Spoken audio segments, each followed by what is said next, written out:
Listen up, Glasgow. It's Tuesday, March 31st, 2026, and the Southside has woken up to a dark reality. While most of you were still in your beds, emergency services were tearing through the streets of Castlemilk. 5:25 a.m.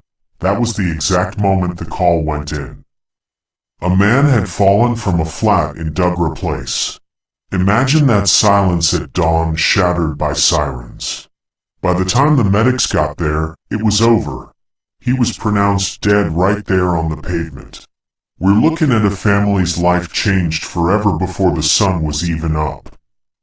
If you've been near the Dougrie Place towers today, you've seen the blue lights. It's no, just a bit of tape. It's a full-scale lockdown of the area. Forensics are crawling all over the ground in their white suits, marking evidence and looking up at those windows. They are looking for answers that the bricks and mortar aren't given up easily. The vibe in the scheme is heavy today. People are looking out their windows, wondering what really happened in the dark. Police Scotland are officially treating this death as unexplained. Now, let's be savage about what that word actually means in 2026. It means the detectives aren't ready to call it a murder, but they sure as hell aren't rolling it out either. They are waiting on a post-mortem to tell them if there's more to this than a tragic fall. Unexplained is the gap where the truth hides until the science catches up. Let's talk about these blocks, 21, 25, and 33 Dougrie Place. These are 20-story giants that have defined the skyline of Castlemilk since the 1960s. They were built for modern living, but they've seen decades of Glasgow's toughest stories. These are the last high-rises left in the area after the Mitchell blocks were demolished years ago.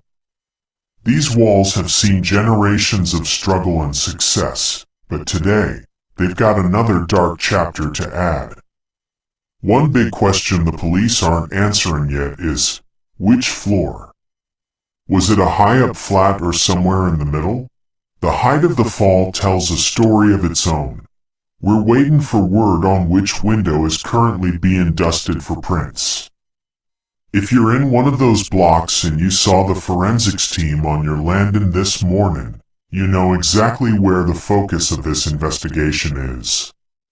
Castlemilk is a scheme where people look out for each other. Word travels fast in the shops and on the buses. Everyone is asking the same thing. Who was he? The police say his next of kin have been informed. That means there's a family out there right now dealing with a knock on the door that no one ever wants. The South Side stands with them, but we also want the truth. In 2026, we've got CCTV, we've got secure entries, and we've got wardens.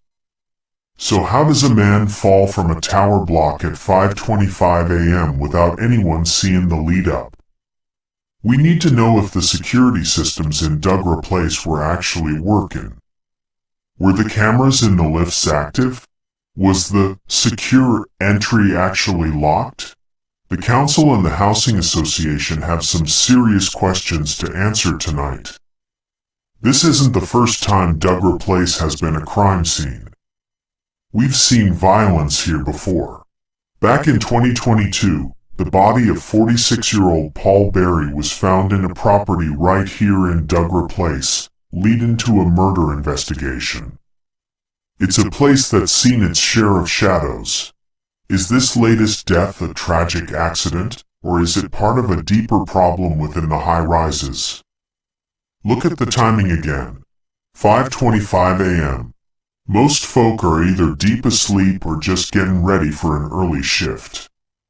It's the quietest time of the day.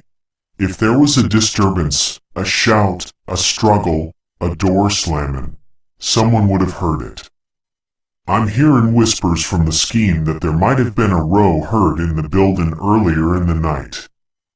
If that's true, unexplained is gonna turn into suspicious very fast. Right now, Forensics will be checking the window frames. They'll be looking for DNA, for scuff marks, for signs that someone was pushed or was trying to hold on. They'll be checking the man's fingernails for defense wounds. This is the slow, silent work that finds the truth when the witnesses are keeping quiet. Every fiber and every fingerprint counts tonight.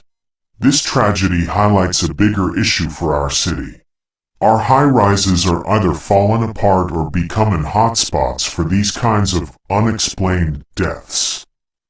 From Motherwell to Royston, we've seen too many falls lately. It's time we looked at the safety of these buildings. Are the windows secure? Is the maintenance up to scratch? Or are we just waiting for the next headline? I cover these cases because it's our city. These blocks are part of our identity. When one of our own goes down like this, we don't just turn the page.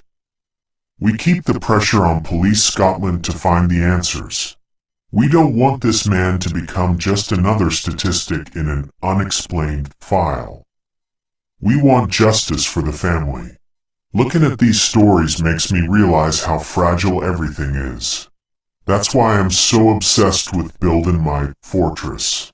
While I'm tracking the darkness in Castlemilk, I'm secure in my son's future. I want him out of the struggle. I want him to have choices. That's why I push my Trading 212 legacy every single day, because you never know what tomorrow brings. If you were in Dougrie Place this morning, maybe walking the dog or catching the early bus, and you saw anything, call 101.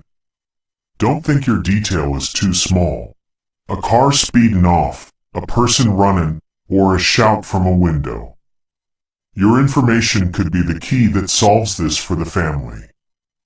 Be savage for your community and speak up. I'll be back tomorrow as soon as the post-mortem results are leaked or the police give an update. As soon as we know if this is a murder investigation, I'll bring it to you first. Follow the channel, keep your eyes open, and stay safe out there.